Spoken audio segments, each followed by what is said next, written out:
Education department Chandigarh की तरफ से देखिए प्रवक्ता भर्ती का विज्ञापन जारी कर दिया गया है। ये गवर्नमेंट जॉब है और यहाँ पर देखिए पीजीटी यानी लेक्चरर की भर्ती का ये रिक्रूटमेंट नोटिस आपके सामने है। ये विज्ञापन 17 अक्टूबर को जारी किया गया है और इसमें जो वैकेंसीज हैं आपके सामने मैं आपको दिखाऊंगा। बाकी यहाँ पर आवेदन देख लीजिए, 25 अक्टूबर से आवेदन आपके प्रारंभ हो रहे हैं। आवेदन करने की लास्ट डेट रहेगी 16 नवंबर 2023 और फीस जमा करने की डेट रहेगी 20 नवंबर 2023। यहाँ पर देखिए बताया गया है, candidates will be required to click recruitments on the website. ये वेबसाइट दी गई है। To submit the application form, education department Chandigarh administration invites online applications from eligible candidates to fill up 98 post of lecturers PGT in regular basis. देखिए कोई संविदा भर्ती नहीं है, रेगुलर बेसिस पे भर्तियाँ हो रही हैं। तो इस वीडियो में आपको कंप्लीट जानकारी दे रहा हूँ। वीडियो को आप लोग लाइक और शेयर कर दीजिएगा।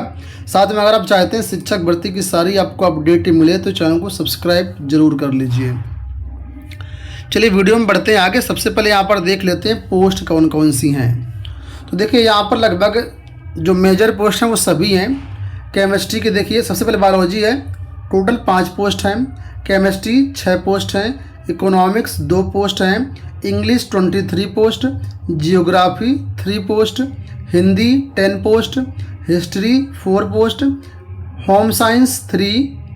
Mathematics 4 post. Music vocal 2 post. Physical education 6 post. Physics 7 post. Political science 9 post. Punjabi 7 post.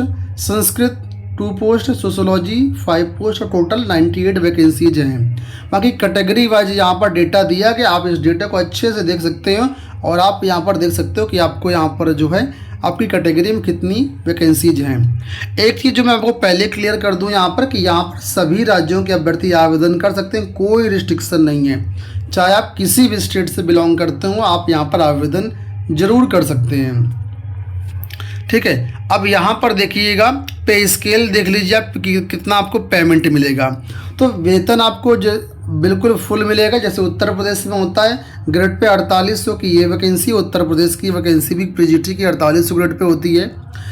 और यहाँ पर जो मिनिमम बेसिक आपका बनेगा 47,600 रुपये मिनिमम बेसिक बनेगा आपका, प्लस जो डियरनेस अलाउंस है प्लस एचआरए होता है। और चंडीगढ़ एक अच्छा शहर है तो यानी एचआरए भी आपको अच्छा मिलेगा। करीब 70,000 के आसपास मान लीजिए यहाँ पर आपकी स्टार्टिंग सैलरी होगी पीजीटी जब आप ज्वाइन करेंगे यहाँ पर, क्योंकि अभी वक्त है, डीए बढ़ता जाता है 6 महीने में। 70,000 के नियर अबाउट आपकी ज्वाइनिंग होगी। अब यहाँ पर देखिए नीचे बताया कुछ और चीज़ें। उससे पहले आपको यहाँ पर ये क्लियर कर दूँ कि यहाँ पर आखिर जो एलिजिबिलिटी क्राइटेरिया है वो क्या है। अगर आपने बीएड किया हुआ तो आप निश्चिंत रहें, आप लोग बिल्कुल इसमें आवेदन कर सकते हैं, कोई दिक्कत नहीं है।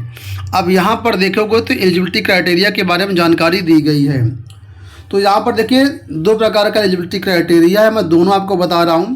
पहला ए नंबर बोला गया है, आपने पोस्ट ग्रेजुएशन की डिग्री किया हुआ है, यानी मास्टर डिग्री आपने किया हुआ है, एमए, एमएससी, एमकॉम कुछ भी किया हुआ है अपने संबंधित विषय से। ठीक है, लेकिन यहाँ 50% की बाध्यता है पीजी में, कम से कम पीजी में आपका 50% होना चाहिए। नंबर 1 ये। नंबर 2 यहाँ पर बोला गया बीएड।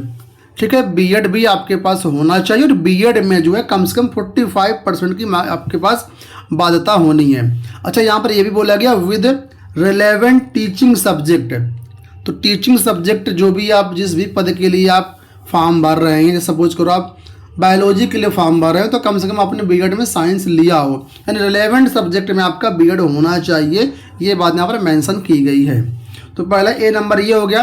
मुझे लगता है आप सभी के पास ये दोनों चीज़ें होंगी, पीजी होगा प्लस बीएड होगा, आप आराम से आवेदन कर सकते हैं। बस परसेंटेज का थोड़ा सा देख लेना। अच्छा, जिसके पास ये नहीं है, क्योंकि अब नए नए कोर्सेज और आ रहे हैं मार्केट में, तो यहाँ पर ये दूसरा कोर्स बी नंबर करके दिया है। आपने अगर 2 साल का जो इंटीग्रेटेड एमएससी एड कोर्स होता है, अगर आपने वो किया हुआ है, ठीक है, साइंस सब्जेक्ट से, तो आप यहाँ पर पात्र हो जाते हैं। जितने भी एकेडमिक स्ट्रीम की भर्तियाँ सबके लिए बोला गया है, कोई एक विषय की यहाँ पर बात नहीं हो रही है। ठीक, तो एमएससी एड जो कोर्स होता है वो साइंस स्ट्रीम के लिए होता है। बाकी जो एमए एड कोर्स होता है आर्ट स्ट्रीम के लिए होता है। और इसमें 50% मार्क्स आपके पास है तो आप इसके लिए भी पात्र हो जाएंगे। एमएससी एड ऐसा कोर्स होता है जिसमें आपका पीजी भी कंप्लीट हो जाता है प्लस आपका बीएड भी कंप्लीट हो जाता है, दोनों डिग्री आपको एक साथ मिलती है। तो ये एकेडमिक स्ट्रीम के सभी विषयों के लिए हो गया। अब यहाँ पर फिजिकल एजुकेशन की जो वैकेंसी है उसके लिए बोला गया एलिजिबिलिटी क्राइटेरिया। इसमें बोला गया आपने फिजिकल एजुकेशन से अगर 50% से किया हुआ है एमए, ठीक है, और साथ में आपने यहाँ पर बैचलर ऑफ एजुकेशन यानी बीएड किया हुआ है तो आप इसके लिए पात्र हैं, यानी एमए फिजिकल एजुकेशन में और साथ में बीएड। एक तो ये हो गया। दूसरा यहाँ पर बोला गया अगर आपने एमपीएड किया हुआ है यानी master in physical education 50% marks के साथ, तो इसके लिए बीएड की कोई भी रिक्वायरमेंट नहीं है, ना ही अलग से पीजी की रिक्वायरमेंट है, सिर्फ और सिर्फ आपके पास एमपीएड होना चाहिए। यानी बीपीएड के बाद मुझे लगता है एमपीएड होता है, तो वो चीज़ यहाँ पर, ठीक है। तो अब पात्रता आप लोग यहाँ पर समझ चुके होंगे।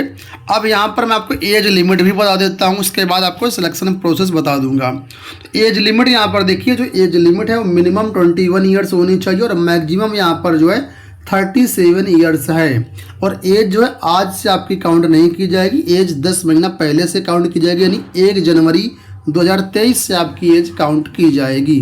तो इसमें आपको बेनिफिट है, आपकी एज कम हो जाएगी। जो SC, OBC, ESM, PWBD candidate हैं उनको गवर्नमेंट ऑफ इंडिया या चंडीगढ़ सरकार की तरफ से जो भी रूल्स रेगुलेशंस है उसके तहत यहाँ पर आपको छूट भी मिल जाएगी। इसके अलावा जो कॉन्ट्रैक्ट टीचर्स हैं, गेस्ट टीचर्स हैं, समग्र शिक्षा अभियान के टीचर्स हैं, उनको भी यहाँ पर एज में छूट मिल जाएगी, ठीक है। अब यहाँ पर सिलेक्शन प्रोसेस समझ लो। सिलेक्शन प्रोसेस यहाँ पर सिर्फ और सिर्फ एक ही एग्जाम के थ्रू होना है, कोई भी प्री मेंस का चक्कर नहीं है, सिर्फ और सिर्फ एक एग्ज़ाम होना है, वो भी ऑब्जेक्टिव टाइप का होगा, ठीक है। तो मुझे लगता है एक एग्ज़ाम में अगर आप तैयारी कर लेंगे तो आपके सिलेक्शन के चांसेस बढ़िया हैं। इंटरव्यू नहीं है, जो आपकी मेरिट बनेगी सिर्फ इसी एक ऑब्जेक्टिव टेस्ट के हिसाब से ही बनेगी। अब टेस्ट समझ लो, यहाँ पर आपका जो रिटन एग्जाम होगा एक ऑब्जेक्टिव टेस्ट होगा, उसके 2 पार्ट होंगे, पार्ट ए होगा, एक पार्ट बी होगा। पार्ट ए जो होगा उसमें 50 क्वेश्चन होंगे और 50 नंबर का होगा, एक क्वेश्चन 1 नंबर का है, साथ में नेगेटिव मार्किंग भी है। तो यहाँ पर पार्ट ए में क्या क्या आएगा वो देख लो। पार्ट ए में आपसे पूछे जाएंगे 4 चीज़ें, जनरल अवेयरनेस एंड रीजनिंग, ये 12 क्वेश्चन आएंगे। Information and communication technology, teaching aptitude and pedagogy, ये 12 क्वेश्चन आएंगे। अर्थमेटिकल एंड न्यूमेरिकल एबिलिटी, ये 12 क्वेश्चन होगा। और इसके बाद test of English, Hindi and Punjabi language and comprehension, ये 14 क्वेश्चन होंगे।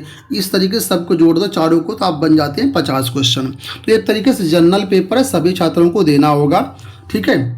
साथ में जो पार्ट बी है इसमें आपसे 100 क्वेश्चन पूछे जाएंगे और पार्ट बी आपका सब्जेक्ट से रिलेटेड होगा, यानी हर कैंडिडेट के विषय के अनुसार ये पार्ट बी अलग अलग होगा। तो ये 2 पार्ट हो गए, पार्ट ए और पार्ट बी।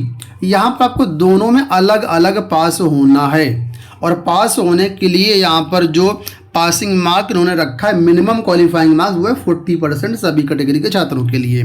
यानी 50 में ये पार्ट है आपका 50 नंबर का है, तो 50 का आप 40% निकाल लो, ये बनेगा आपका 20 अंक। यानी 20 नंबर कम से कम आपको पार्ट ए में लेकर के आना है और 40 नंबर कम से कम पार्ट बी में लेकर के आना है। इस तरीके से आपको अलग अलग पास होना है, ठीक है। भले आप ओवरऑल पास हैं, ओवरऑल पास अगर हैं, अलग अलग पास नहीं है तो फिर कोई मतलब नहीं, आप फेल हो जाएंगे।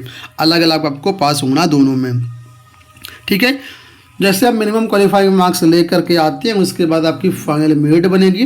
फाइनल मेरिट आपके इन दोनों के मार्क्स के हिसाब से ही बनेगी। जितने ज़्यादा आपके नंबर होंगे सिलेक्शन के चांसेस आपके उतने ज़्यादा हो जाएंगे। नेगेटिव मार्किंग जो रहेगी यहाँ पर वो 0.25 मार्क्स पर नेगेटिव क्वेश्चन आपका रहेगा, ठीक है। और जो यहाँ पर पेपर का डिफ़िकल्टी लेवल है पार्ट बी के लिए वो पीजी लेवल का रहेगा, जैसा यहाँ बताया गया है। पेपर हिंदी और इंग्लिश दोनों भाषाओं में होगा, ठीक है। और जो लिखा है कहीं मिस्टेक वगैरह होते तो इंग्लिश वाला जो है माना जाएगा आपका। तो ये यहाँ पर चीज़ें मैंने आपको सारी बता दी। मुझे लगता है कोई चीज़ छूटी नहीं होगी, फिर भी कोई चीज़ छूट गई हो तो आप लोग कमेंट बॉक्स से बताइएगा। आवेदन करने के लिए फिलहाल आप लोग जो है ऑफिशियल वेबसाइट विजिट कर सकते हैं या बहुत जल्द ये लिंक जो है governmentjobcenter.com पर भी एक्टिवेट हो जाएगा, वहाँ से भी कर पाओगे। इसका नोटिफिकेशन आपको हमारे टेलीग्राम AB टेक पर मिल जाएगा, जिसका लिंक वीडियो के डिस्क्रिप्शन बॉक्स में दिया है। व्हाट्सअप भी आप ज्वाइन कर सकते हो, उसका भी लिंक डिस्क्रिप्शन बॉक्स में है। कई बार वीडियो का नोटिफिकेशन नहीं पहुंच पाता है आप तक, तो इन सभी वीडियोज़ के लिंक हम टेलीग्राम पर शेयर कर देते हैं, वहाँ पर आपको सारी अपडेट इससे जुड़ी हुई मिलती रहेगी। इस वीडियो में इतना ही, धन्यवाद।